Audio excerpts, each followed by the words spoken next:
কালীগঞ্জের নলতায় দেশের বৃহত্তম ইফতার মাহফিল প্রতিদিন ইফতার করেন ৫,৫০০ মানুষ একসঙ্গে ইফতার করেন। প্রতিদিন সিঙ্গারা, কলা, চিড়া, ছোলা, ফিরনি, খেজুর, ডিম এই ৭ রকম পদ থাকে। এখন প্রতিদিন ইফতারি করাতে ব্যয় হচ্ছে ২.৫ লাখ টাকা। একসঙ্গে ৫,৫০০ মানুষের ইফতার আয়োজন, মাটি বিশাল শামিয়ানা টাঙানো, নিচে কাতারে কাতারে বসা মানুষ, তাদের সামনে স্বেচ্ছাসেবকেরা পৌঁছে দিচ্ছেন ইফতারি। রমজানে ১ মাস ধরে সাতক্ষীরার কালীগঞ্জ উপজেলার নলতা কেন্দ্রীয় আহসানিয়া মিশন বিনা পয়সায় রোজাদারদের ইফতারি করানোর জন্য এই আয়োজন করে আসছে দীর্ঘদিন ধরে। মিশন কর্তৃপক্ষের দাবি, এটি দেশের সর্ববৃহৎ ইফতার মাহফিল।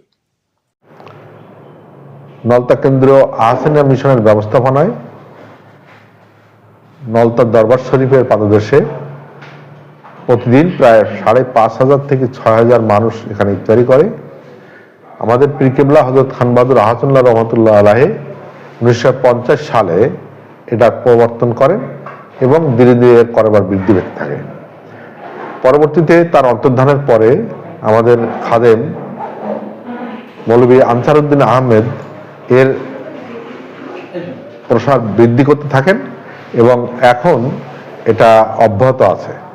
এই ইফতার মাহফিলে সাতক্ষীরা জেলার বাইরে থেকেও অনেক মানুষ আসে তাদের আত্মতৃপ্তি পাওয়ার জন্য এবং তারা নিজেদেরকে সওয়াব নেওয়ার জন্য। আলী ও মুক্তার আলী জানান, তারা দুজন ৩৮ বছর ধরে এখানে ইফতারি তৈরির কাজ করছেন। প্রতিদিন ভোর ৫:৩০ থেকে ফিরনি তৈরি শুরু করেন। বর্তমানে ৫০০ কেজি দুধ দিয়ে ফিরনি প্রস্তুত করা হয়, সিদ্ধ করা হয় ৫,৫০০ ডিম, ২৫০ কেজি ছোলা ভিজানো হয়।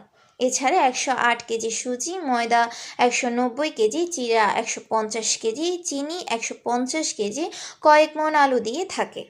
ফিরনি ও ডিম সেদ্ধ করার কাজটি করেন মহাবত আলী। তার সঙ্গে আরও রয়েছেন ৬ জন সহযোগী। তিনি বলেন, আমরা এই মাসে রোজাদারদের খেদমত করে তৃপ্তি পাই। কর্তৃপক্ষ যে টাকা দেয় তাতে সবাই খুশি থাকেন। এটা পারিশ্রমিক নয়, সম্মানী। এই মিশনে ৪০০ স্বেচ্ছাসেবক রয়েছেন, সবাই এসেছেন নিজ উদ্যোগে। বেলা ৩:৩০টার পর থেকে কাজ বন্টন শুরু করা হয়। একই কথা জানালেন আফজাল হোসেন ও কামরুল ইসলাম। তারা এসেছেন ঢাকার গুলশান থেকে। বলেন, এত মানুষ একসঙ্গে ইফতারি করার যে কর্মযোগ্য তা না দেখলে বিশ্বাস হতো না। আব্দুর রশিদ, ডাক বাংলা টিভি, সাতক্ষীরা।